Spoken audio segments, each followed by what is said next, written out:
If you enjoy listening to The Edge, support them by subscribing to The Edge on iTunes, Stitcher, and you can listen through the iHeartRadio app.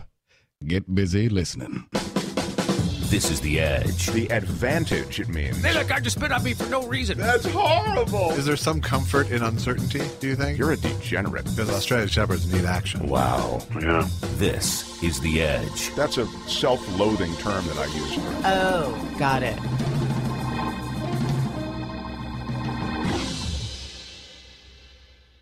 Hi, this is Mark Thompson. Welcome.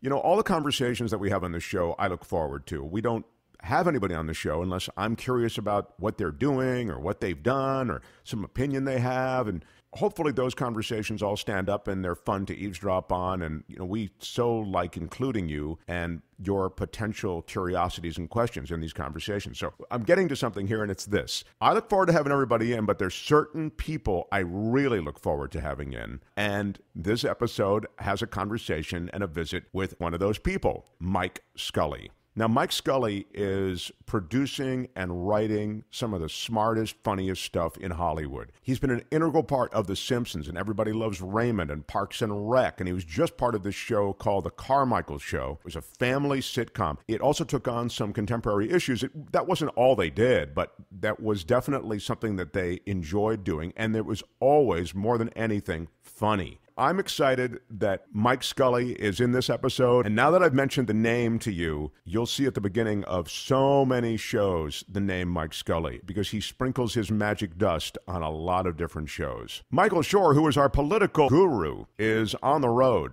and I thought of doing the Fast 15 without Michael Shore and just giving you my take on a couple of political situations. I will spare you that this week, but if Michael's not back for the next episode, I will share some takes on things going on now, because I think there is a lot going on, and since I am one of the smartest people in the world, I'm sure you're craving my thoughts. Thank you for being here, all the different ways you find us through iHeartRadio. If you're on iTunes, which is such a solid platform for us, thank you for giving us 5-star reviews. Thank you also for finding us on Stitcher. That's also a great way to subscribe. We're on Overcast. We're pretty much everywhere that podcasts are found. By the way, I think we are on YouTube for sure. Okay, because that's something new to me, and that's also a cool way to find us. So however you find us and support us, we appreciate it. As I've told you before, if you go to our website, edge-show.com, you click on an episode and you'll see an Amazon banner there. It'll say shop at Amazon or something. Click on that and do your shopping that you were going to do at Amazon anyway. Do it through our website, and they keep track of what you've spent, and they spin off a little something. I think it's 3% of whatever you've spent to support us. It's a great way to help us out and to help us pay web servers and pay the producer and all this sort of thing. So every dollar that you spin off our way, I promise, stays with this show. And of course, there's a virtual tip jar there through PayPal. If you want to click that, you can leave us a little something that way as well. Okay, I think that's everything. Setup, begging for money, and then welcoming you again. J.Elvis Weinstein from Freaks and Geeks and the original voice of Servo on Mystery Science Theater, a documentary filmmaker and comedy writer-producer as well, joins me for the conversation with Mike Scully. Let's get started. Welcome, producer, writer, creator, Mike Scully. Thank you. I'm very excited to have you here. I really am. He really is. I get over my nervousness, but we did meet years ago, and you actually remembered it because you just before we went on and seconds ago said, "Yeah, we met on a Rob Reiner project," and I thought you might not even remember it, but you do. Yeah, it was animated thing for VH1, if I'm not mistaken. That's right. Yeah, I had been working with them on an ill-fated documentary about my favorite band, a band called NRBQ. Oh, sure. And they had contacted me about this animated project, and they were kind of doing me some favors, and they said, "Hey, would you come in and work? This the thing." And they mentioned your name, and that Rob Reiner was coming in. So I said, "Yeah, sure, I'll come in." And I guess if I remember right, we were directing Rob Reiner. He was hilarious performing the thing, but it was had to be 10, 12 years ago. Yeah, it was a long time ago, and it was written by Ben Garant, who, of course, created Reno 911 and did Night at the Museum. Right. I did not remember that. Yeah. Wow. I had created this character, and Ben really built the show. We had a lot of development meetings, but Ben really built the show around it. But I was so excited that you were coming in. I mean, I didn't tell you this at the time because I didn't want you to, I didn't want to fanboy out on you. But when saving that for today. So. right. Well, when I saw Mike Scully's coming, I got excited because, Mike Scully was a name that I saw every week on The Simpsons, and I knew that couldn't hurt the project, to have him involved. That's what you thought. No, here's what I told Josh before he got here, and I'll tell everybody. So Mike Scully comes there. There are two things I remember. First, let's talk about Rob Reiner. He comes in and he says, I'm getting a call from Al. It was Al Gore, okay? Oh, wow. So I'm getting a call from Al in 15 minutes. And he indeed did. You have to back that up with the actual call. To leave the room and talk to Al Gore, I guess. Because at that time, I guess Gore was running for president at the time. Is that possible? Oh, yeah, Is that track? could be right. Yeah. That could be right. So it was 17 years ago, this project. God, was it that long? 2000. Really? Yeah, it probably was. Holy shit. Wow. Wow. That's really awful. Now I don't even want to tell the story. Well, whatever advice Rob gave him, apparently it wasn't any good. Yeah, I guess he shouldn't have taken that call. I just remembered that Rob was distracted with the Al Gore stuff. I thought, wow, I wish Rob would get his head in the game. But once he actually turned on performance, he was fine. Of course, it was not he was hard. terrific. Yeah, that was just my own anxiety, kind of angsty out. But you are the other thing I remember. You have this kind of quiet ninja style of writing where you're very nice and you say, hey, I wonder if this line would work here. And then right then I go, oh my God, that's hilarious. That's great. And then you do that on the next page. And you do that on the next one. I wonder do you think this might work here? And then you write another joke. I'll never forget. It was unreal. And you just made it 30% funnier, Mike Scully. It was really cool. Well, thank you. Yeah, it was really great. Unfortunately, it needed 35 for a green light. Yes, exactly. Yeah. It needed another pass from Mike Scully to make it on the air. It did die a quiet death. Oh yeah, I've had many of those. Oh yeah. I've had quiet deaths and noisy deaths. Either way, they suck. You just coming off a show that I was a big fan of, and that's the Carmichael Show. Oh yeah. I really loved that show. Yeah, it was a lot of fun to work on. It was a show. I for the last 5 or 6 years, I've been on a deal with 20th Century Fox where they can assign me to certain shows of theirs, and but the Carmichael Show was a show I had actually seen.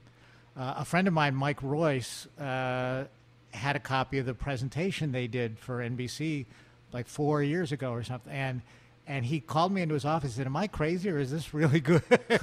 And we watched it together and we loved it. And so what was the presentation like? I'm just curious. First of all, tell us all, what is a presentation? It was a presentation is really just like a short pilot. It might have been 8 or 9 minutes long, just to give you a flavor of the show and what it could be. And it's usually done. You save a lot of money. You wind up using existing sets from some other show that's out of production, and you try to just shoot it all quickly and kind of on the cheap. And a director, writer, Nick Stoller, had gotten involved in it too at that point. But it was created by Gerard and Nick and Ari Kacher and Willie Hunter. And there was just something there was almost like an Everybody Loves Raymond vibe to it, but instead of being about marriage and family, it was more about social issues. And it kind of took me back watching it. It reminded me a lot of All in the Family and long scenes in the living room of a family arguing, where you could write a 15-page scene as long as there was enough argument to sustain it. And so it was really a lot of fun to work on. I enjoyed it. And it was fun, being the voice of young Black America for a while. And it was an interesting show because people were, instead of being assigned a character quirk or trait, people were actually assigned a point of view in the show. So you had that playing field for real Norman Lear-like scenes. Yeah, that was the fun and the tricky part of coming up with the stories was to make sure everyone had a point of view and one that felt legitimate, that we weren't just creating it for that episode.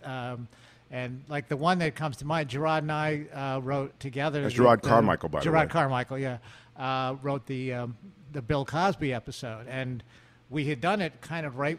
We started it right when the scandal was breaking. By the time NBC got it on the air, it was kind of a fait accompli of how guilty he was. But or allegedly guilty, I guess at this point. But we were trying to find points of view for all the characters to have, and we wanted, like, Gerard had grown up with it, and Cosby was his comedy idol. And at that time, Cosby was still touring, doing some stand-up dates. The protesters were starting to show up, but he was still doing it. So the premise was Gerard wanted to go see him. You know, this is going to be the last chance, you know. And his girlfriend, absolutely not. And his dad was kind of like, we'll let the courts decide. And you know, if a guilty verdict comes down while we're at the show, I will storm out, you know. And the mom was just torn because it was their anniversary and she wanted to go out. So it was a lot of fun. I mean, and you could write dialogue like the mom being kind of torn about what to do, and she's like, well, you know, Joe's made a lot of good points about the judicial system, but Maxine makes a lot of good points about how rape is bad. And in the context of the argument, it really worked and it flowed, and you got to kind of see Gerard's character go through what a lot of people were feeling at that time, that feeling of, you know, betrayal by Bill Cosby. So. Yeah, and Josh points to a good thing is that point of view. Like every character does, as you've just suggested, have a profile that conforms to these different situations. And that's what a real family is. I mean, and I'm so glad to hear you say Raymond, and which I loved. I mean, I loved it. I used to have a thing where I couldn't go to sleep without a Raymond episode going. I mean, that's how effed up I am. But I mean, it put me in a good head somehow. And I you know, so I went to sleep in kind of a more serene way, whatever, or laughing or whatever. It's adorable, Mark. Yeah. Anyway, yeah. But my point is, I loved Raymond also. Yeah, same here. And so I thought, yeah, this show really quacks like Raymond. Yeah. It was. But a lot of as fun you say, but it addressed like really important stuff too. Oh, totally. And a lot of it, you know, the stories, kind of like the basic argument. Gerard Carmichael was always interested in what's the argument of the show, not so much what the story is, but what's the argument. In the instance of Cosby, it was, you know, the art versus morals, and does, you know, somebody's artistic accomplishments trump what they do in their personal life, and that's a big chunk that he used to do in his stand-up. So it was fun to do that. And we did other, like when I first met with Gerard and Danielle Sanchez-Witzel, who were running the show, he was like right out of the gate, you know, they had only done the presentation, and he said, oh, I want to do a show about Ferguson, I want to do Bill Cosby, just naming all the topics. And I you know, I'm sitting there going, wow, good luck with this. Right, that's not going to happen, but yeah, we'd all love to do that. Right.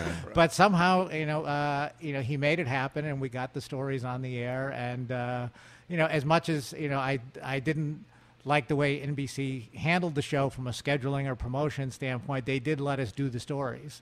So right. I'll give them that.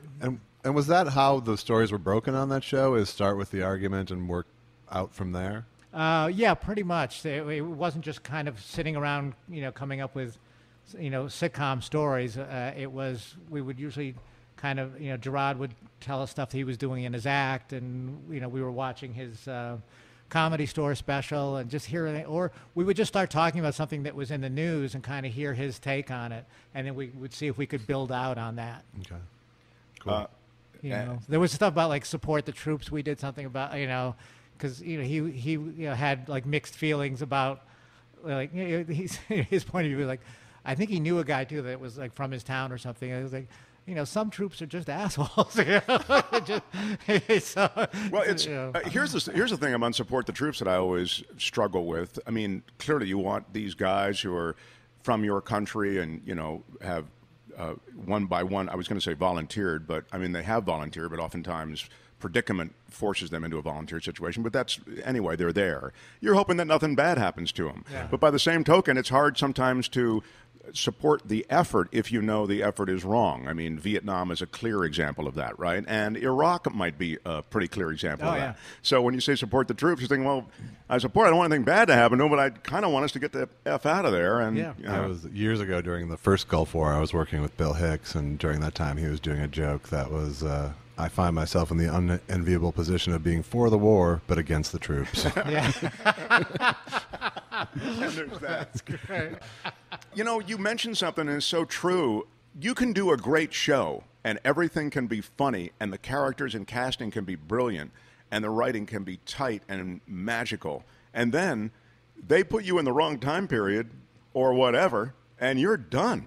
Oh yeah, yeah, and I think it's never been more true than it's been like the last few years, and at least in network television, that if you don't come out of the gate super strong, there's no like building an audience and word of mouth getting around slowly. That doesn't happen anymore.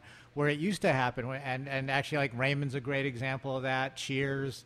Seinfeld. Seinfeld, yeah, where they started near the bottom of the ratings, and then the network would kind of experiment and try to find different time slots or try to figure out ways to bring the audience to that, or they would try to deliberately put it when Seinfeld got moved to the slot after Cheers. That's where I think the show started to take off. And Raymond was originally on Friday nights, and the first year I believe it was like number 83 in the ratings out of 100-something shows. And Les Moonves moved it to Monday night, and actually CBS at that time was doing the next Bill Cosby sitcom, ironically. And so they gave it this slot on Monday night, and the trade-off was, we're going to give you our best slot. You have 6 weeks to draw an audience, or that's the end of it. But at least he was supportive of the show, and at least he had a shot with an audience delivered. They were giving it their best shot. Like Carmichael, we were on in the summertime, and it's a topical show, and sometimes you're waiting. You want to get those on the air kind of quickly. You don't want them sitting on the shelf for too long. When I was on Freaks and Geeks, they never had us on in the same time slot more than 2 consecutive weeks. Really? Yeah. Yeah, it was always moving. And that's the kiss of death, right? Yeah. When they start moving your time period. Well, that was Garth Anser was never behind that show either, so. Yeah, you can kind of feel it when they're not. Yeah. Yeah. That's a great show. I didn't know you were on that. That's yeah, an awesome thanks. show. It was fun to do. Yeah. Josh has got a pretty cool pedigree. Also, as a part of Mystery Science Theater, the original voice of Servo at Mystery Science Theater 3000. Oh, awesome. Yeah. So. Oh wait, you're J.Elvis? I am. Oh shit! Now I'm putting it all together. Oh, cool. Right, cool. I just never. I should introduce myself that way, and I never do. I just go Josh because J.Elvis only is funny on paper to me. Well, I should have introed. I didn't. It's my fault, really. I should have introed you. Yeah, give my credits to people, Mark. I will. Normally I do, and Josh gives me shit about I don't have to list everything I've ever done to you. He's a documentary filmmaker and all this other stuff, and I always go through it, and then I feel like the relative that won't shut up about I'm a Minnesotan, so I have that insta shame thing. But yeah, it's funny that. And by the way, just because we're on it, what NBC show would have been a good way to deliver audience to the Carmichael Show? I'm just thinking about it. I don't know. I mean, do they have anything on the schedule that's really strong? You know what I mean? You're trying to deliver to a comedy too. Remember? Yeah, no, it's tough because they have a lot of show, like The Voice and I remember actually the premiere I think of this past season aired. There was a Steve Harvey show called Little Big Shots, which is basically like kids talent show or whatever. And so we were watching. Cosby's not really dead, is what yeah. And we did so. And you know how they do that kind of seamless program where one show ends and it bleeds right into the next. So the Steve Harvey thing ended with these 2 little kids playing ping pong, and opens into Carmichael, and they're talking about date rape. Oops. Yeah, not the most seamless transition in the world. I was working at NBC years ago. I was on Greg Kinnear's late night show, and this was like mid '90s, but they were moving into that seamless transition between shows, and they were so excited about it, and they called it NBC 2000, and this was like 1995, And I was walking down the Midway one day, and I saw 2 executives, and he's like, "Oh, it was beautiful, man. It was like it was end of Seinfeld, then right into Frasier." And he did the end of Seinfeld theme noise with his mouth. Well, also now you got this weird thing where nobody's watching television; they're DVRing it. I never watched the Carmichaels in real time, but I watched it every. Yeah, it's the DVR thing is, and especially I think with comedy, there's not a sense of urgency. Like I have to watch, like if it's Game of Thrones or one of those shows, something big could happen, and you don't want to find out on Twitter or Facebook. But with comedy, it's not like oh my, on Modern Family, they beheaded Ty Burrell last night. Like, that's not going to happen, you know? So. That's so true. No, that's so true. There's no water cooler stuff associated with a lot of the sitcom genre that you do have with Game of Thrones or a lot of the stuff. And that seems to be like it seems like ratings are a parallel track for success these days, too, because it seems like you could be trending on Twitter and have shitty numbers, and they're going to be happy that you trended on Twitter, and that's going to be the mark of success. Is if you can get anything into the quote unquote water cooler lane, you know, that's the only time your show is going to get any time to succeed. You know, and that's assuming your office even still has a water right, cooler. exactly, right. I don't know where people talk now. So. But they all go back to their desks and talk on Twitter with other people. J.Elvis is right. They talk on Twitter, so that's why they give Twitter the water cooler status now, right? If you hashtag whatever, like that does give you some cred, oddly. So But NBC, I guess in particular, has struggled with comedy the last 7-8 years. They haven't really had that night of comedy. You know, probably I guess the last, like when Parks and Rec went off. I'm trying to think if there's been anything since that really like filled that void. And I think they've been experimenting with different forms, and they tried. You know, the new answer to everything is it's got to be live. People want to see live comedy. Right. And the audience doesn't know. They don't give it. Clearly, they don't give a shit about the live part. But they just always don't get. You know, like when the internet was starting to become, it's like everyone wants to be interactive. Yeah. Throw in an interactive element. And no, they don't. They just want it to be good. Yeah, I don't want to have to work on the show. Right. I don't want to have to vote. Come up with an ending for your show. Yeah, that's true. That's your job. Right. But they try to come up with so many other reasons why people would watch other than good. Yeah. You know, and it pollutes everything. Well, they try to build urgency. They try to build urgency to bring the audience in at that moment. That's what they're trying to do. But you're right. In comedy, it doesn't work. In comedy, you want funny. Yeah. You want well-developed characters and funny. I talk to so many showrunners who are getting, you know, YouTube stars rammed down their throat by networks and studios. Yeah. You know, just and almost universally, it never works out. They don't actually bring their audience to, you know, like Mystery Science Theater fans are really loyal fans if you're riffing on movies, you know, but they don't really care what you do outside that art form, if you will. You know? Get back, play me the hits. Right. Right. You know, they love their thing, and they're devoted to that. You know. Yeah. Parks and Rec, you mentioned it. You were part of Parks and Rec. You were was it executive producer on Parks and co-EP or whatever? Yeah, various titles. Producer, that was a lot of fun. They were great to me, and I was kind of coming and go. I think I was there like seasons 1, 2, and 4, I think. And but when you're there season 1 of a show like that, then you're really building what will be the shape of the show. Yeah, and when I got there, the show had already been in production for a while, and they were still kind of like working out the kinks. And they had never done a pilot because Amy Poehler was pregnant at the time you normally would have been shooting a pilot. So they dove in and just started shooting 6 episodes. So, and then they were kind of looking at the episodes and trying to fine-tune and figure it all out. And Greg Daniels and Mike Schur brought me in just to kind of help out on that first bunch, and then we were having such a good time, and you know, I decided I wanted to stick around, and they were very flexible with me, letting me go to the Simpsons every Tuesday and still keep that job at the same time. So that show was a blast to work on. And do you like that kind of, I mean, I assume that, you know, because it's part of Overall Deal, a lot of stuff you've done recently, is it like the 2-day-a-week sort of thing, or 1 day a week in a room? Yeah, it varies. Yeah, it can be anywhere a day. Like The Simpsons is just a gig that I've had for a long time, every Tuesday. And the other stuff, sometimes it's 3 days, sometimes 4 days. But yeah, you take it very seriously. I think if you're running the show, sometimes it's nice to have somebody come in with a fresh set of eyes on a script that you've been kind of staring at for a while, and that can be helpful. And it's a lot of fun. It's I kind of like.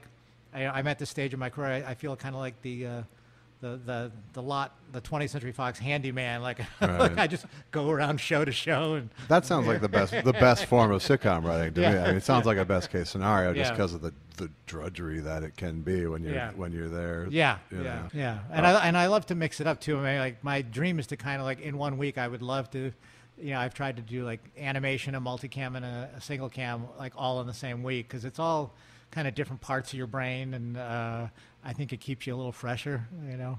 because you're pitching different styles of jokes and stories. And I want to ask you about that in a second, but first I want to go back to something for those of us who are not in this world. When you say I go into The Simpsons on a Tuesday and then I go to this other show on a Thursday or for 3 days a week, are you sitting with that script and annotating and punching up or thinking of story the other days or at night? I mean, is that the homework of being a writer-producer, or is it all in the moment and pitching things that hit you in the room? It's a mix of both, actually, depending on what they're working on that day. If they have a script that, if they have like a full draft of a script that they know they're going to be working on the next day, someday they'll send it to me the night before so I can read it, or they'll give me a draft as soon as I get there, and I'll read it and go in and give whatever perspective I have on it, or hear whatever changes that they want to make. If they a lot of times they'll already have a game plan. So when you did that thing that with my show, and then I'm sure you do this with the other shows, where you go, hey, I wonder if this line would work here, and you have a joke, is that something that you've come up just at that moment, or have you preloaded that?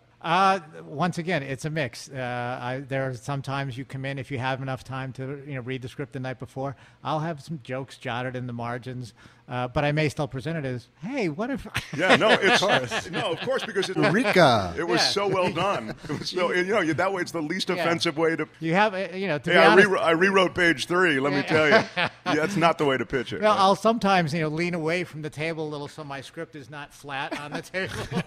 I just kind of tilt it up toward me so they don't see my little scribblings Little jot inside. pantomime occasionally. Exactly. But it's funny, just to round out that story, though, I do remember you literally writing as you said the line. So if you'd preloaded it in your mind, because it was not on the page. You wrote the jokes out. So at least in that instance, the one I'm talking about with my show years and years ago, that was material that you were writing in the moment. Jokes generally come pretty whole. If it's if it's a line you're adding, it's like you hear it and you just got to get it down. Yeah. No, there's a lot of stuff that just happens in the moment, like in the room, or like when you're recording the actors.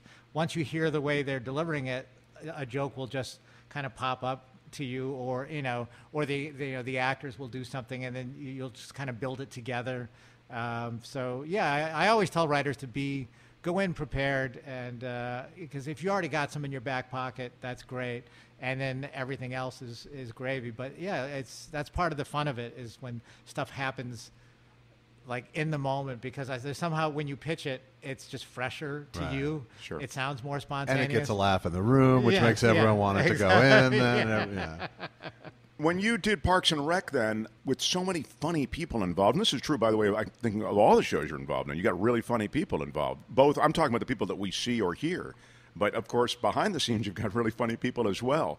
But in a situation like Parks and Rec, where there's so many comedian faces of people that we are well familiar with, are they working with the script almost verbatim, or do they? I mean, you have both a schedule to keep, but you also have a creative process I think you want to honor, right? Right, yeah. We always make sure that you get the scripted version first, and you've got that version done, and it exists, and then you can kind of play with it a little bit, and particularly if you have people that are adept, at that, like the Parks cast or the Simpsons cast or Raymond. I mean, they were all good at it. Like the Parks cast was exceptional. You got Amy and Nick Offerman and Pratt and Aziz. Exactly my point. Yeah, you're crazy if you don't pick their brains for stuff and see what they come up with. But you always have the comfort of knowing we have the scripted one, so everything else you get is just for fun. And we would call them like fun runs. Let's do a take and just go run with it and see what happens.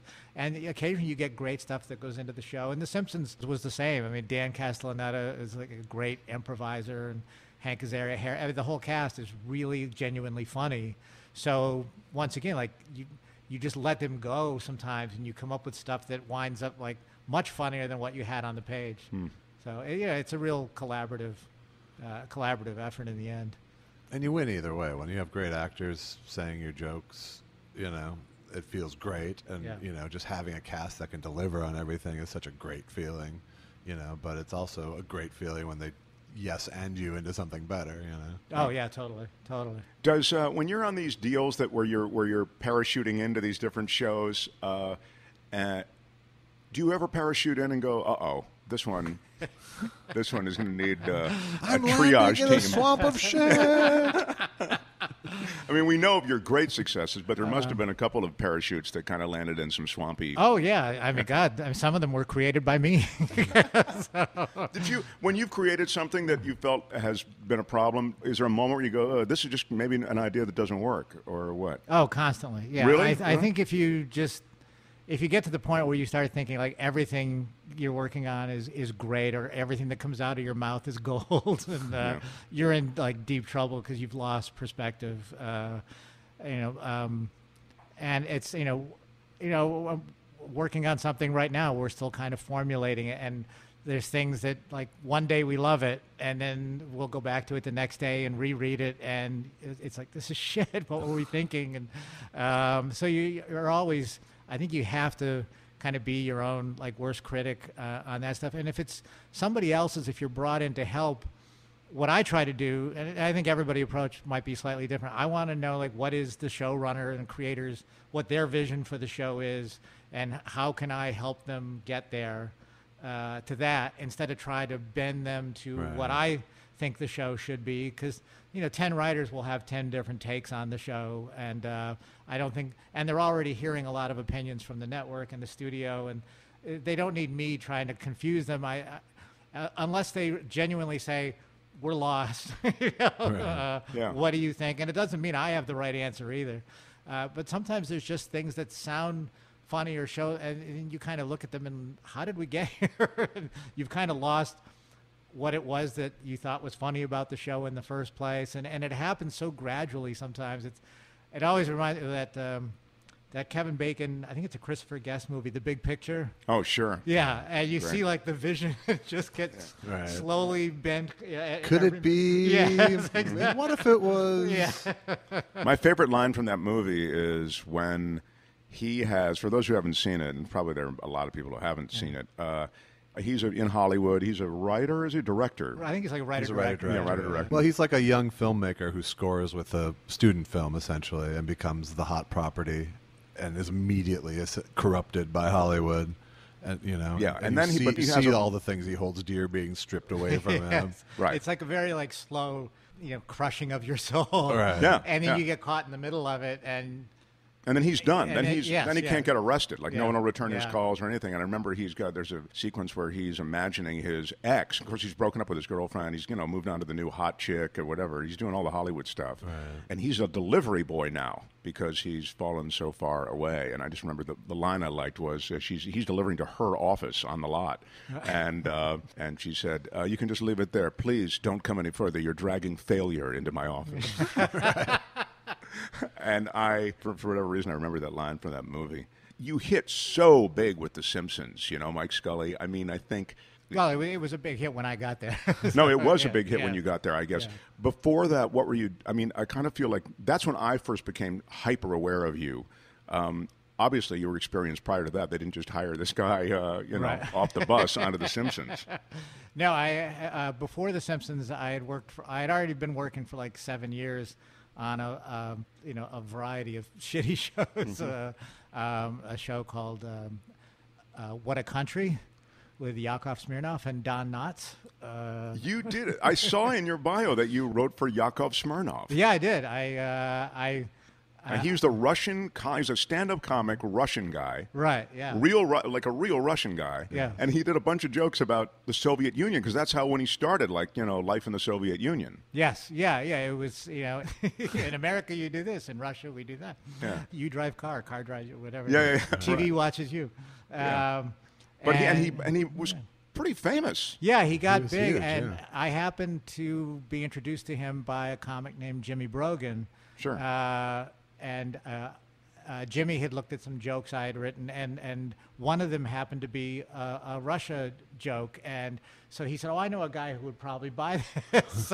And it was like $25. I said, In sure, Russia, I'll take joke it. punches you up. Yeah. And he gave it to Yakov. Yakov tried it out and then called me up and said, "Do you have any more jokes about Russia?" And I said, "Oh, yeah, Of tons." course. Yeah. Let me just go to my R file. And I spent a whole weekend just writing nothing but jokes about Russia.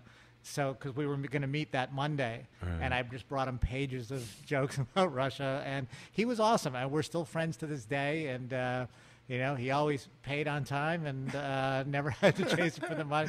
He was terrific. You never hear Yakov Smirnoff. What a dick! In 30 years, I've never heard.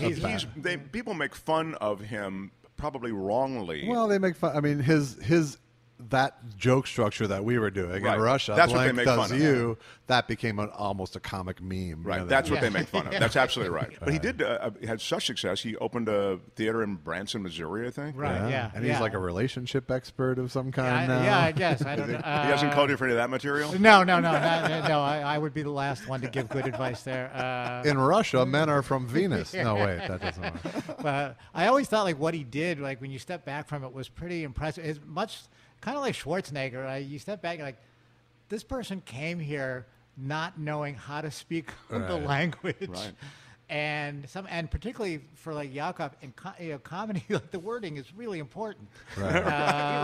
And the fact that he taught himself English and then he'd already been a performer in Russia, like on cruise ships and stuff. But to do comedy in another language that was, I thought, pretty amazing. It really is. I mean, to get to the point where you have that understanding of how an American joke works. Yes, exactly. Even the Russians are a pretty sarcastic group themselves, as you see whenever they get asked about Trump now. But yeah, I mean, just that to become that idiomatic that quick is amazing. Yeah. Did you see the doc about bringing Raymond to Russia? You must have seen that. Oh yeah. It's if people haven't seen it, it's called Exporting Raymond. And it's really very good. Terrific. It was based on Phil Rosenthal, who created Raymond, went over to adapt the show for Russian television, and he was sending emails to the writing staff. They were just these hilarious emails, really long, because he had nothing to do. They were really long emails about what was going on over there and some of the stuff he was dealing with. And at some point, somebody pointed out, like, this, you should be filming all this stuff and get, and it was really funny, like the cultural differences and also like stuff like before he went. One of my favorite moments in it was they asked him if he had K&R insurance.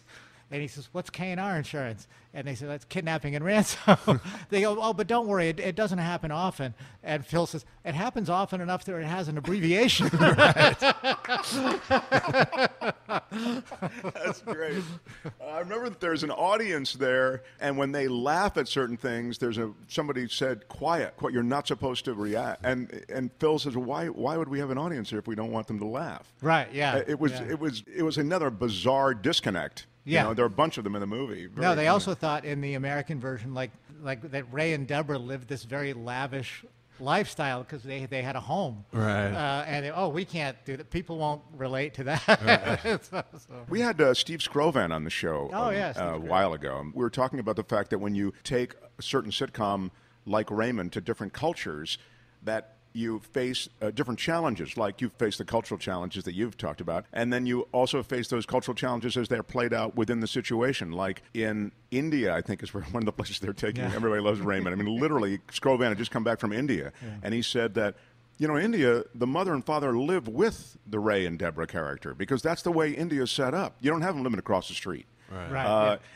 And he said, and that's just one example. He said there's a bunch of stuff like culturally that's different, and so it presents different challenges when you're trying to apply a certain format, a comedic format. Yeah, but they're still paying the license fee for Raymond. Exactly. Yes. Yeah. No, and Raymond's actually a great example, like because you asked about like going to different shows or being there at the beginning, and like Raymond. I was already a huge fan of the show, and I didn't start working on it. I worked on it seasons 7 and 8.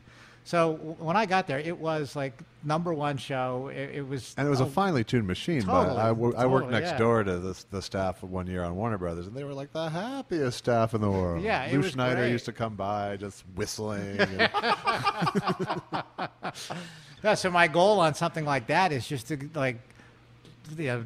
don't fuck it up, don't make it worse, be as good as this show is, and try to keep up with this. And it was fun being a fan. They had all been together. That staff is unusual that the whole staff had been together pretty much from the beginning of the show.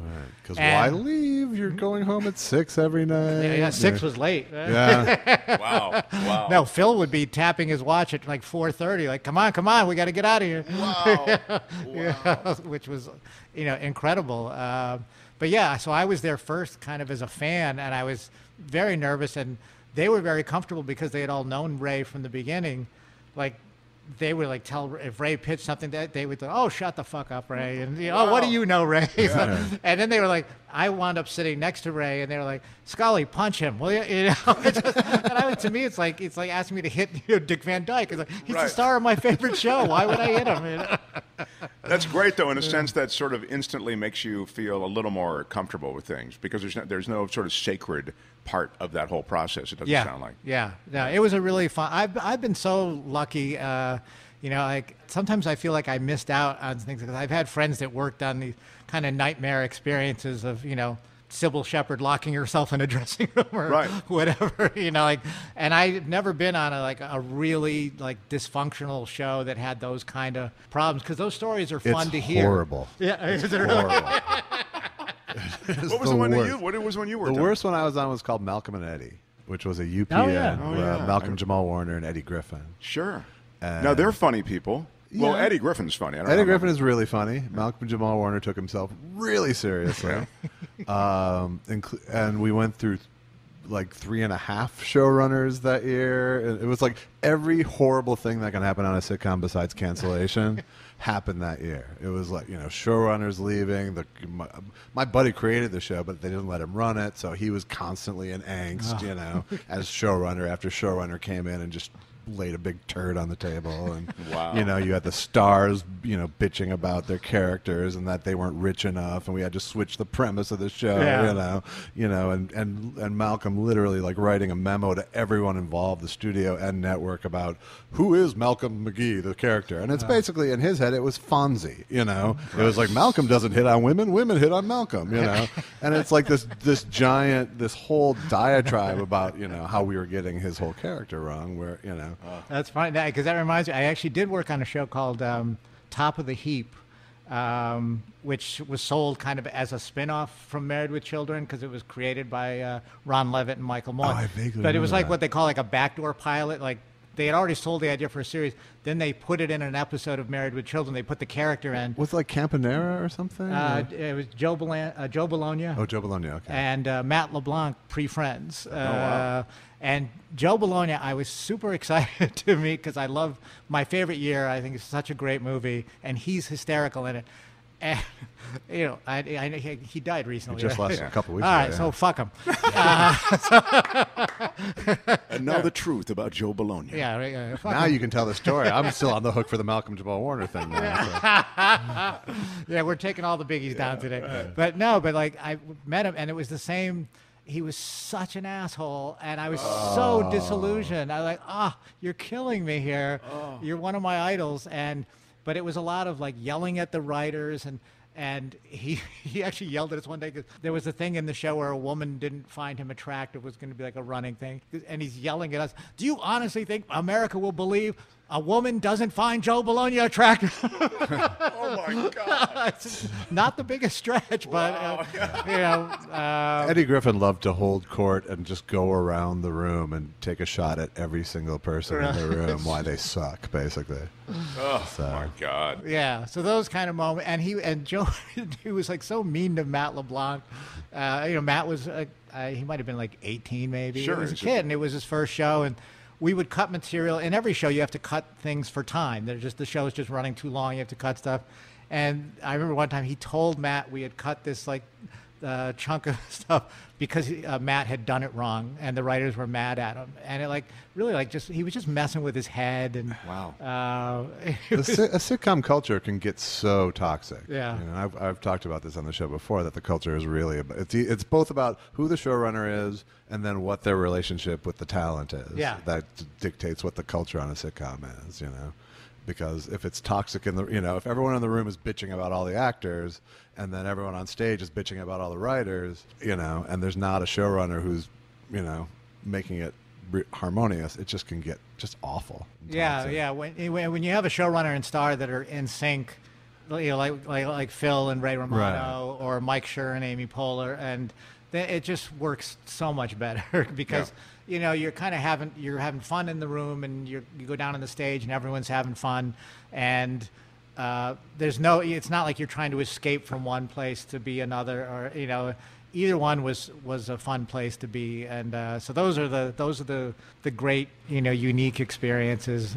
How did the Raymond thing happen, though? In other words, in a show where they kind of keep everybody and everybody's having a good time, how was there an opening for Mike Scully? The budget goes up each year. Yeah, the budget goes up, and I think somebody might have left, like a upper level, like a Cindy Chupak or something. Somebody left the show to go do something else, and Phil had called me about, would you ever, be interested in coming over and doing it? And I had just finished doing a series that my wife and I created for Fox, and I was just going to go back to The Simpsons until the show aired. And Phil called, and I was kind of like in my comfort zone at The Simpsons, and it's closer to my house, and all the bad reasons to make decisions. And what I found out, and it was kind of an eye-opener for me, like, my name had been floated to CBS, and they rejected it. And they said, oh, he's a cartoon guy.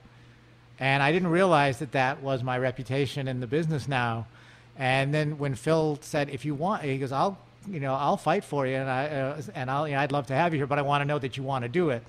And I said, absolutely. Yeah, then you really wanted to do it. Oh, then I really wanted to, because I just felt like I've got to, branch out, and because you can get typecast as a writer, which I didn't realize, the same as you can as an actor. From that point forward, I've always made conscious decisions to do a variety of different styles of show, and I've been lucky enough to still keep a toe in at The Simpsons too. That was the great gift that Freaks and Geeks gave me, was that after that show I was going out for both dramas and comedies. Oh, yeah. Oh, wow. Yeah.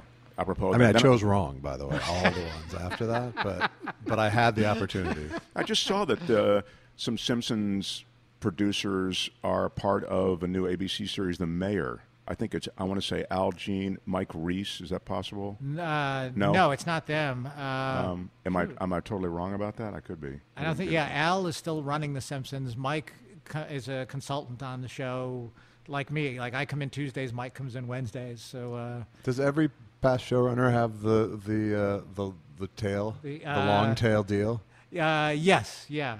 It's David Merkin is there every Friday. Okay. So yeah, no, it's been it's a good gig. It's awesome. No, it says here, I don't begrudge it. Yeah. The Mayor executive producers: Jeremy Bronson, David Diggs, Dylan Clark, Al Jean, Mike Reese. Seriously? James Griffith, Scott Stuber, Jamie Tarsis. Okay, this gets me to another question. All right. So these guys are there. I mean, it seems to me, obviously, Al Jean is still riding herd over The Simpsons, right? Yeah, I think that's just a mistake. Okay, so that's a mistake. All right. So, but still my question is this. We see all these names, and I know for a fact that, a few of these people just have, because it comes through some production company that they're part of, they get a credit on the front. When we see all those names at the beginning of a show, I mean, just an endless list of producers and executive producers, what percentage of those people have actually fingerprints on the episode we're seeing? It varies show to show. I mean, some can be very, hands-on and really be involved. Some just have so many projects going on, or they're off, doing movies, or they're like managers, and you'll see their name pop up on 3 or 4 different shows. So they're basically kind of, they'll show up for the table reads. They might give a few notes, or they'll kind of run interference for you with the network and that sort of stuff. But creatively, they're more involved during the pilot, and then once you get into series, you don't see them as much. And let's go back to The Simpsons, because that's where we started here. So you were saying you were writing for Yakov Smirnoff. We've started kind of a while ago talking about that. You're writing for Yakov Smirnoff. You have this relationship now with Yakov Smirnoff.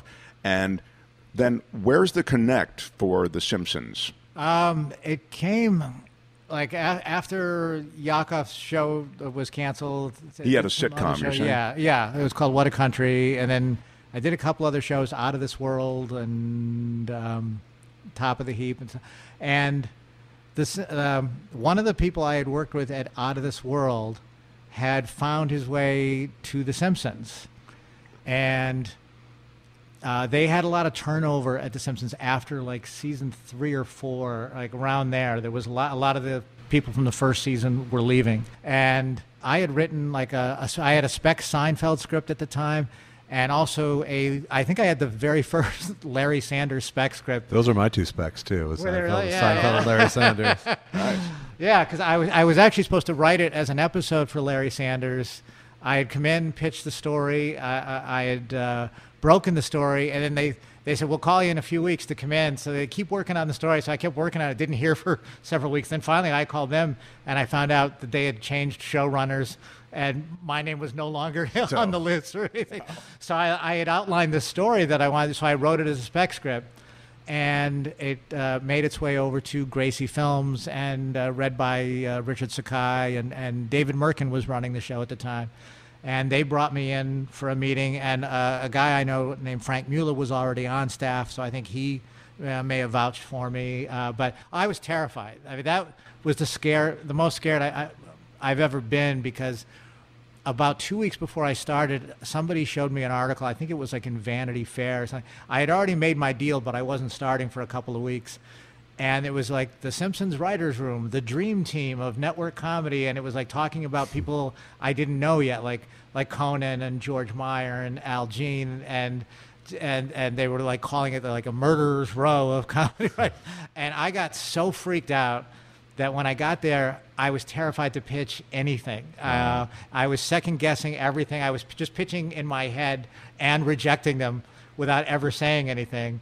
And, like, days are going by, and you become super aware, like, I haven't talked in the room yet. Right. Now when I do say something, all heads are going to turn like, who the fuck is that? So now you put this pressure on, like, oh, shit, now it's got to be awesome. Good. It's got to be so good. And, like, I was driving home every night, and I, like, just like talking to myself, I'd be like, tomorrow's the day. Tomorrow's the day. I'm just going to like 10 a.m. I'm just going to have a pitch ready to go. And then you'd hear somebody pitch something like basically kind of the same joke. And the worst thing you can do as a writer is to go, oh, I had that too. You just look like such a jerk. So you just have to quietly swallow it and let it be a learning experience that you're thinking down the right path, and you just have to get up the nerve to throw it out. And the Simpsons room at that time was huge. I mean, it was a giant space. There was like 19 or 20 people in there. So to be heard, you had to really project. Right. So when you bomb big. Wow. So, so it's an intimidating environment for all the reasons you've said. Oh, yeah. And so somehow, but then you kind of, you eked out onto the high dive and actually jumped. Yeah, I still remember the first time I actually like finally got the nerve up to pitch a joke, and Homer and Marge had a big fight. I think Homer had blown all their money. He invested in pumpkin futures, and he held on to them like till after Thanksgiving or something. And he lost all their money, and Homer, the joke I had pitched was Homer says, I'll understand if you want to sleep on the couch, honey. And he goes upstairs and closes the door, and you just hear him peacefully sleeping. And it got into the script, and it was just like this giant weight came off of me, like, all right, I think I can do this. But the first 3 months, I was just terrified. And was it a culture that was keeping score, or was that all? I think you do. Like, if you're running the show, if you're running the room, you're in the back of your head, you do keep track of who's actually getting stuff in, Sure. Who's just saying things that are to make the room laugh, but not really contributing. Right. And, because there's some writers that aren't, like, the room isn't really their thing, but they're terrific writers. They're just kind of quiet but they're really incredible writers. One of my favorite Simpsons writers has always been John Vitti, who wrote some amazing episodes and also on King of the Hill, and now he does animated films. And he's a kind of a soft-spoken guy, but you get a draft in from him, and it's like, the rewrite on this we can do in a day, because it's ready to roll. You could take it to the record booth the way it is. The jokes are hilarious. The story works. The emotions are in place. It's just everything is there. And John is just like one of the best draft writers I've ever seen. Isn't that interesting? So in the room, John's not chatty or pitch heavy at all, but somehow it's in him, and he goes and makes it work. Yeah, and when he talks, when he does say something, it's always worth listening to. Mm-hmm. And that's what people always say about Meyer too when he was there. Oh, yeah. He was just, everyone was just sort of, he was the E.F. Hutton of the room. Yes, sort of. yeah. Getting a laugh out of George was like a great feeling because he didn't give him away. Right. And so when you actually got one, you knew he meant it, and it did like boost your confidence.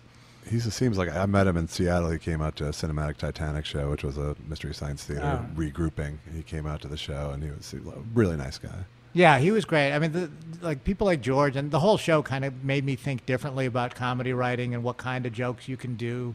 Because prior to that, I had been doing kind of conventional shows, so it really kind of opened my mind up of like you can take a conventional story and twist it in the craziest way possible, or take a joke you've seen a million times and figure out a way to make it fresh. And I thought that's what The Simpsons has always been great at. The thing about The Simpsons, and you kind of touch on it, and the reason I was particularly curious about it in your world, is that The Simpsons is a show, as you say, when you join it, that's already well-formed, big momentum. You know, it's got this Hall of Fame kind of group of people who are all working on it. And more to the point in terms of the show, you're not there to change anything, right? You have to hop on this train and keep it, click-clacking, right? Yeah. And you rise in the ranks of The Simpsons, so you're very much responsible for the direction of the show, the creative direction of the show. So that's I would think, a new kind of pressure that begins to build, or by the time that pressure hits you, you're now a well-worn Simpsons guy. Oh, yeah. And you hit the point of, like, I started running the show season 9. Which is, not the ideal time to take a show over. You don't usually hear most shows really hit their stride in season 9. At least there's a lot of jokes left on the table for me. Yeah. All that low-hanging fruit is still available. No, really, yeah. As you're plotting the arc of any show, you would think after season 9. Well, listen, you look at even the biggest hits like Raymond and Seinfeld. I mean, that was it, right? They all decided to kind of hang it up after that. Yeah, because you're kind of feeling like you can kind of, for you feel like even if the audience isn't tired of it, sometimes you feel like you can feel like the metal on metal, like we're, Yeah. like. Did you start your first meeting by going, okay, guys, this is going to be our last season? So. Well, at that time, there was a lot of talk of to always keep the writers thinking about the finale. We're going to be needing it pretty soon. That's so gross. Like, if we come up with a great one, we got to bank it and be ready to go Who said with that? it. Oh, it was just a constant conversation. Why would you not think that? Yeah. Your show's in season 9. Okay. There's no model for shows going much longer than that. Okay, all right. Yeah, so it was always kind of like, or somebody would pitch a story and we would think, yeah, that could be a funny finale. Like, the Raymond finale was actually pitched while I was there, I think season 8. A writer named Aaron Schur pitched the basic idea of it, and Phil, so brilliant. Phil said, you know what? Because they weren't talking finale, but Phil said that would make a great final episode. So we outlined the story and bent it a little bit to feel like a finale.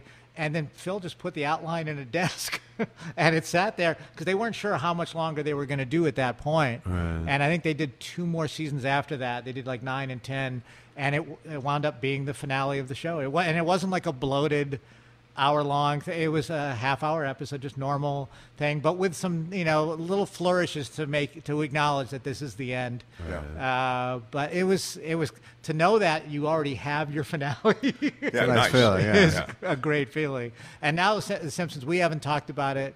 15 years. Like the subject never comes up. Was anymore. the movie just a culmination of blowing out a lot of those ideas? Yes, yeah. The movie was fun. It was one of those things like we wished we had done it like maybe 5 years earlier, because there was a lot of ideas in the beginning being kicked around where we suddenly realized we've kind of done that, or there were certain episodes once in a while you go, oh, this could be a funny movie. Like there's one, the Hank Scorpio episode, I think it's called You Only Move Twice. That's a great show. We had cut so much from that episode to make it fit television format. It was kind of like, shit, this could have been a movie. There was a whole subplot about Marge, drinking too much, and it's hinted at in the episode. I think she takes just like looks a sip at of yeah. wine, There's a bump. Yeah, but there was a whole lot of Marge drinking too much because she's got all this time on her hands. A lot of stuff with the kids at the school in this new town, and it was kind of, and the Hank Scorpio part of the story of like blowing up the East Coast, like it had like movie scope to it. Right. Sure. So that was one, and I think in the early years they had talked about the first Camp Krusty episode was talked about as a movie, and then it became, I wasn't there at that point, but I've heard it was discussed. So doing it whenever we did, like around season 14 or 15 of the show, was tough because we had just done so many things. I mean, how much does that purvey the process, the we've done it thing. I mean, that to me, that's always been, even when I've like had fantasies of like I'd love to work on that show. There became a certain point where I was like, that couldn't possibly be fun anymore, just because you always be faced with, we did it. Yeah, that's it. Definitely is a part of it. And sometimes when we're breaking a story, we'll go back and look at. Well, I was going to say like one episode. Sometimes we have to go back and look at 3 episodes, right. and make sure we're not going down the exact same roads, and that we have a fresh take on something that might feel a little familiar to the audience, or at least like the dynamic that we want to do in that episode. So there is that, because now we're over 600. And, there's going to be some repetition for sure. Oh, for sure. I was telling J.Elvis that, when I knew you were coming, I started like just knocking around, reading some stuff about things you've been involved in. And then you get down the rabbit hole. The Russian mafia thing? What was that? And we haven't gotten to that yet. And that's so we got into the Simpsons, and then there's all these discussion boards about the Simpsons, and you get discussions of the Merkin years, the Scully years, and I'm thinking, wow, this is insane. Like, this is a kind of cultdom that I can't even imagine. I mean, it's so granular. They're critics in a mega critic way. And so if I were part of the Simpsons, if I were part of the creative process, I wouldn't want to even glance at this. This is awful. Yeah, I actually deliberately don't look at particularly like message boards and things like that, because there's a part of me that feels like, a lot of great television somehow was made before the internet existed. Right. And, and I still think it's kind of our job to do this and not be swayed. But yeah, The Simpsons had that first, I think, the groups were like alt TV Simpsons, like in the probably mid 90s or something. Yeah, Mystery Science Theater was like home to the original flame wars on the internet, fighting over who was the better host between the two humans. Sure. Yeah, so we started hearing that, and there was like in season 5 and 6, they like it's time to cancel this thing, put it out of its misery. Right. Right. Well, and this was all done that I saw, and I didn't spend a whole lot of time on it, but it just was enough that I thought, this is from people who love the show, but then they are, being these mega critics about certain creative things in the show. And what would happen is, like any conversation, somebody would say something and say, well, I feel that the show's lost a step during such and such a period. And the other person would say, no, you're completely wrong. That's actually when the show took on a new life. And so it's you don't really get any conclusion from all of it. No. But here's what I'm getting to in mentioning it. First of all, you answered the question about whether you glance at it. But The Simpsons was one of the first Comic-Con type shows. Before Comic-Con exploded as it has now, The Simpsons had those fans that would gather, and these groups, and it's the same people who populate a lot of these chat rooms. Yeah. And I'm wondering if you went to any of that or were exposed to any of that stuff. Now, I think I've only gone to Comic-Con twice. Once for The Simpsons, and then once for I was doing an animated version of Napoleon Dynamite.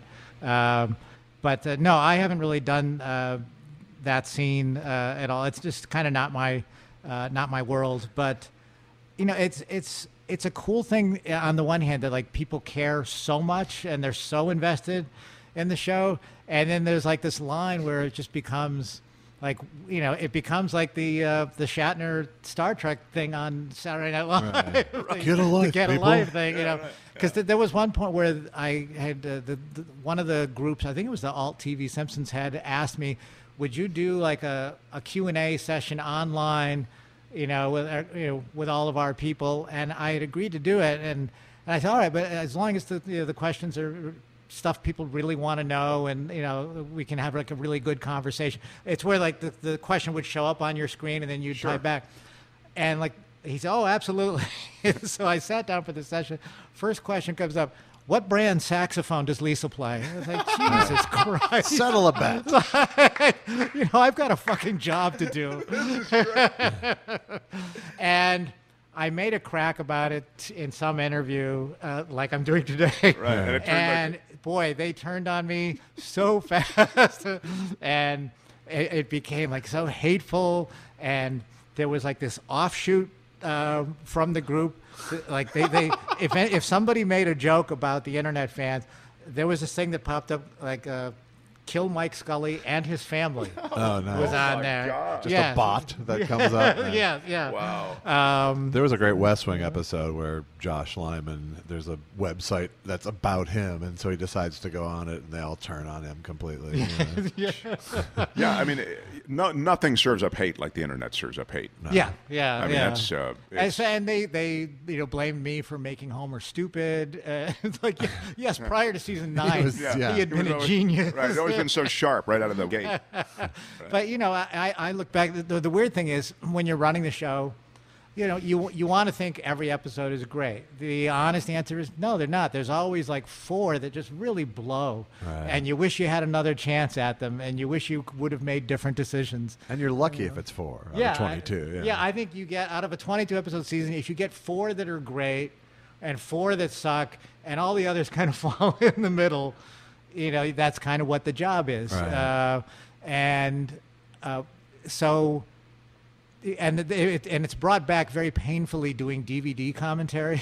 Oh, yeah, right. You get to relive all your bad decisions. Right. That's wild. The DVDs still do well, and the Simpsons DVDs still do well, don't they? Yeah, I guess the DVD market itself has dried up quite a bit, but the Simpsons DVDs still sell, and they were stopping them, and now I think they just recently decided they're going to put them back out again. There's enough completists in Nerd World that need to have that physical thing so they can have their library. That it's still worth it for shows with a strong subculture like that. Right, and I have to think that's a decent revenue stream for the studio. I mean, it cost them, I'm sure, very little to put out the DVD.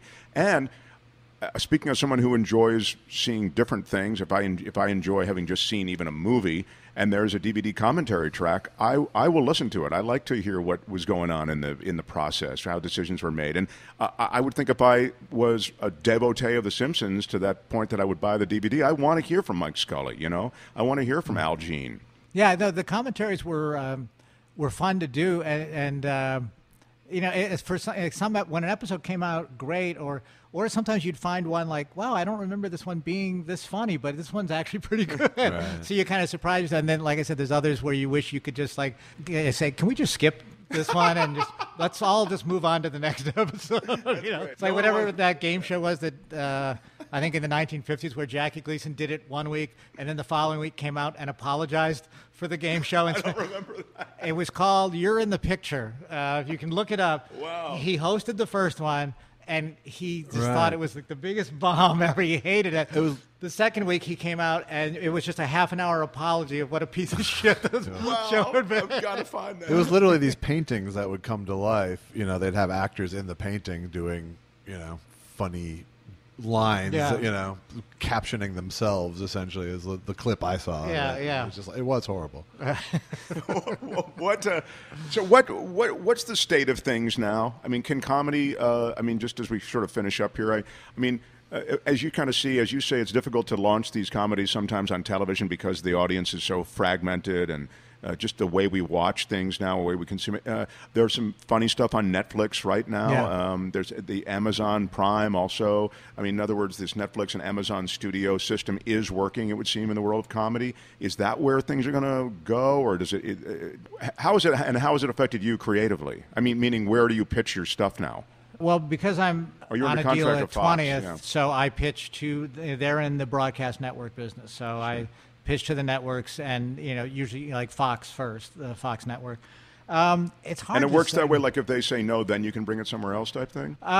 It depends. Like if they can work out a business model, there is like a school of thought from the studios, like as far as places like Netflix go. Like, are we feeding the monster that's killing us? Sure. And it's a fair point, from a business model thing. I remember when I was on the news every night, they didn't want you to mention the website.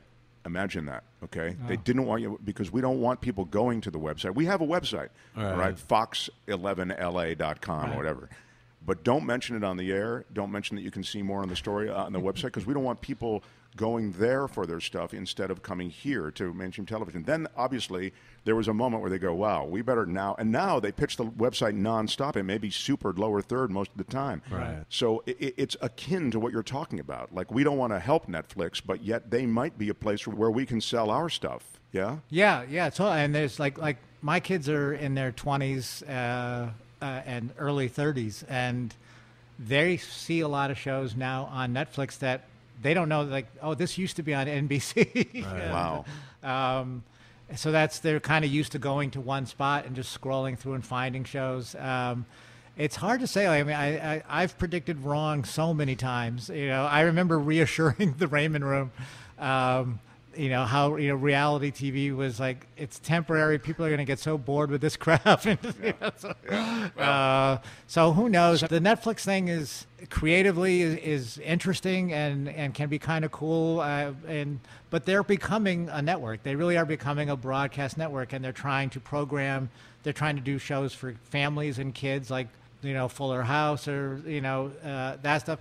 And then they're trying to do their edgier stuff. But they want to build a network-sized audience, and they're kind of using the same strategy the networks used 50 years ago, where you create a brand loyalty at a young age, right, and then let them grow up with it. And that's what the networks used to be great at.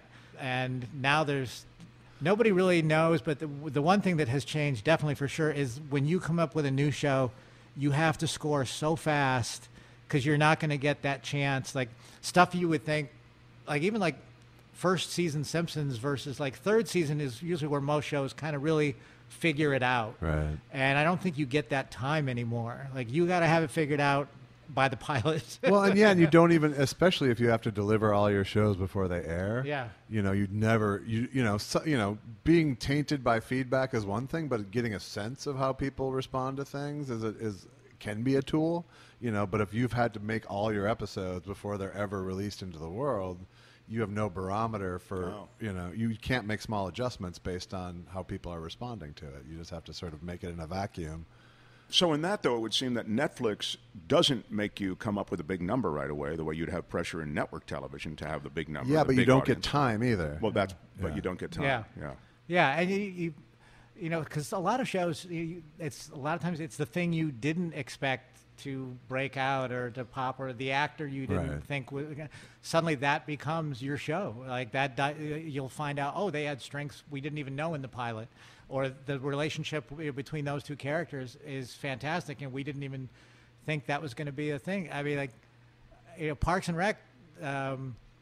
I believe Chris Pratt originally was scheduled just to be in the first 6. He was there kind of primarily to introduce Rashida's character to Amy. He was just kind of her jerk boyfriend. Right. And then you discover, oh, wow, this guy is super funny. And then, so we kept writing him, like, how do we get him into more episodes, and how can we get him more into the action at City Hall? And so we kept, like, jumping him, like, job-wise.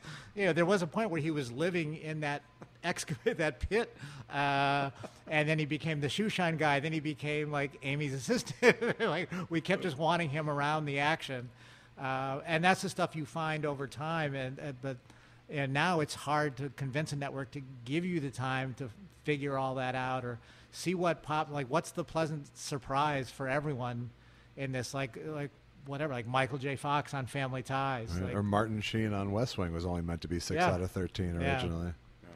Yeah, so you got to try to, and you can't really anticipate that stuff. It just happens. Right.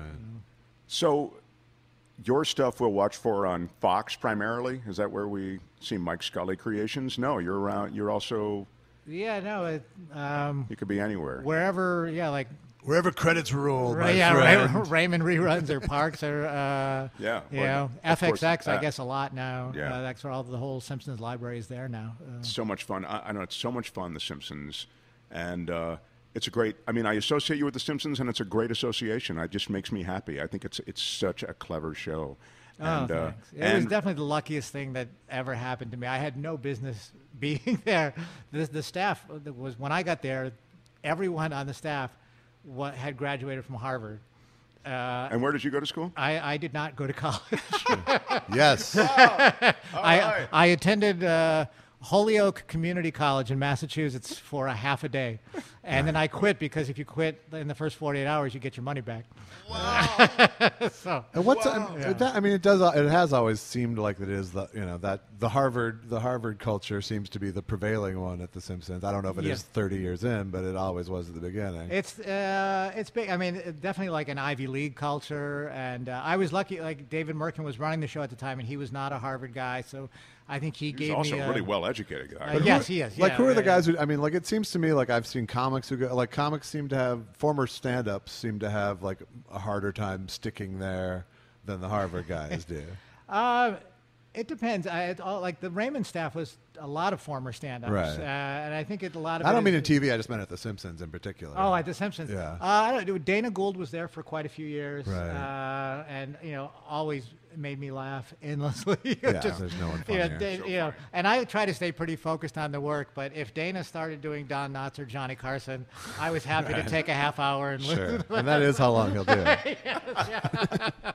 But yeah, I'm trying to remember other stand-ups that we've had. I'm just trying. I just in my head, it seems like those are the guys who don't stay in the credits for years. Yeah. Tom Martin, I think, was there, but he was a writerly stand-up. Yes. Yeah. He worked for me at Later years ago. Yeah, Tom's great. I've been the staff has always been a lot of good people, and some stay with it, some go off to other things. It used to be very common.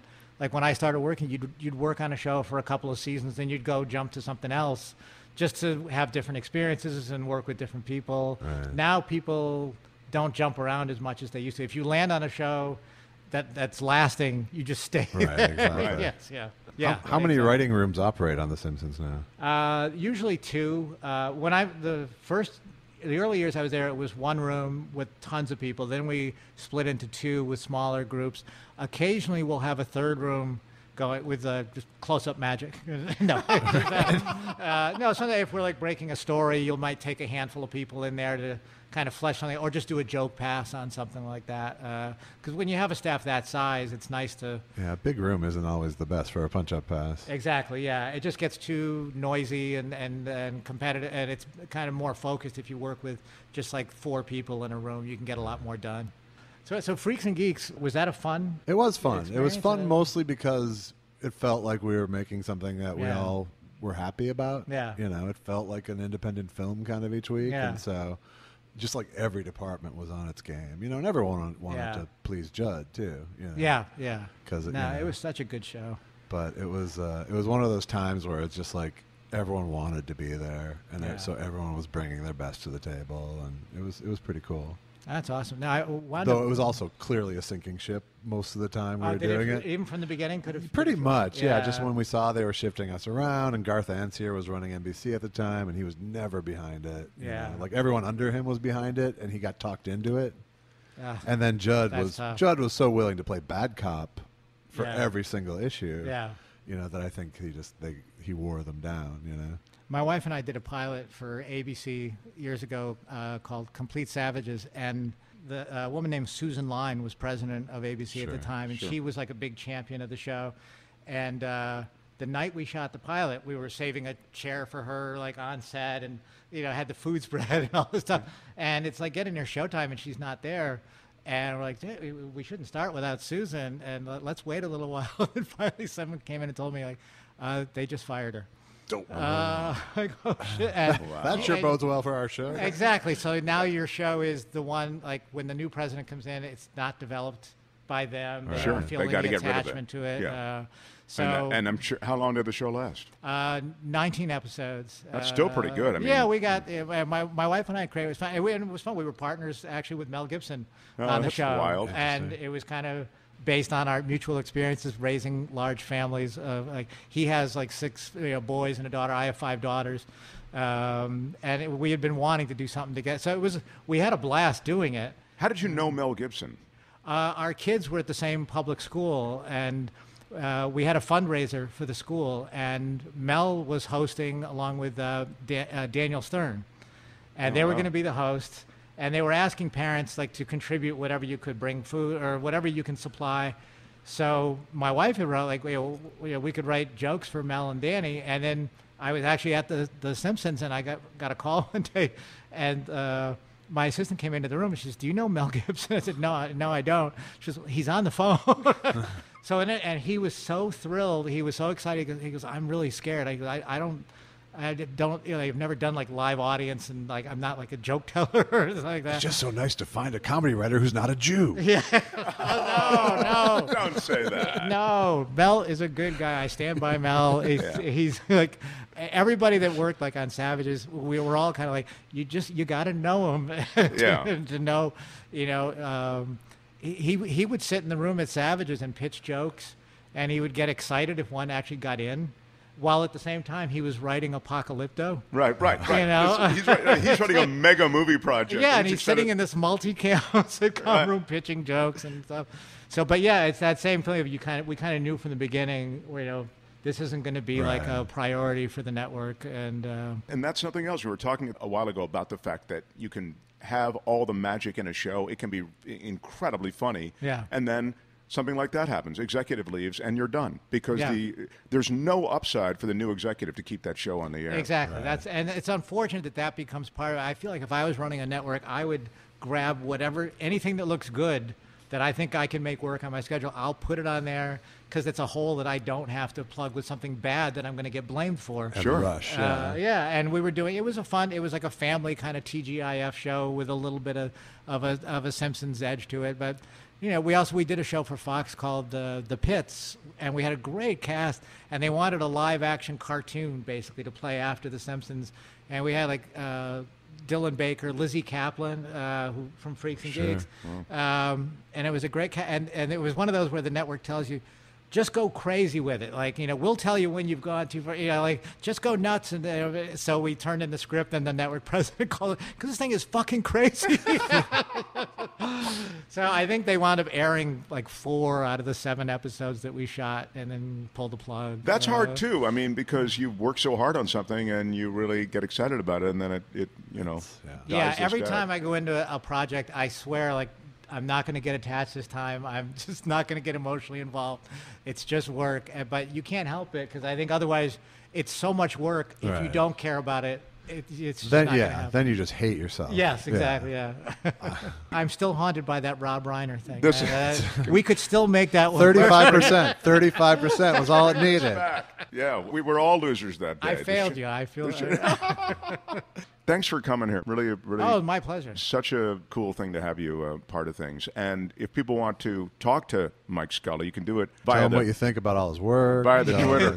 Yeah, in season 10, Mike, episode 9. Yeah, that's my favorite thing on Twitter. I'll put a joke up, and somebody will hate the joke, and they'll write to me, "This is why I don't watch The Simpsons anymore." Oh, wow! Really? This one joke? Wow. It's a tough room for sure. You're Scully Mike on Twitter. Yes, because there already was a Mike Scully when I joined. So. Apparently. That's how I became J.Elvis Weinstein, because of your Josh Weinstein over at the Simpsons. Oh, that's right, yeah. Oh, is that right? Finally. I think I initially started following you thinking it was Josh. You weren't alone in that. You weren't alone.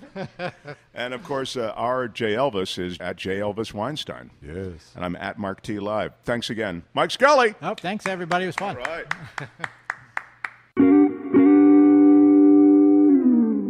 Oh, okay. Let me just. I want to thank you for all the ways that you support my friends on the Edge podcast. And if you haven't already, why don't you show your support and subscribe? Go to Edge Show. Oh, it's Edge Dash. What's with the dash? Stupid. All right, I want to thank you for all the ways that you support my friends on the Edge podcast. Show your support and leave something on their website, edge-show.com.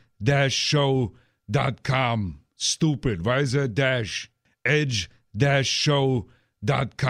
Get more of The Edge on Stitcher and iTunes, or go to our website, edge-show.com.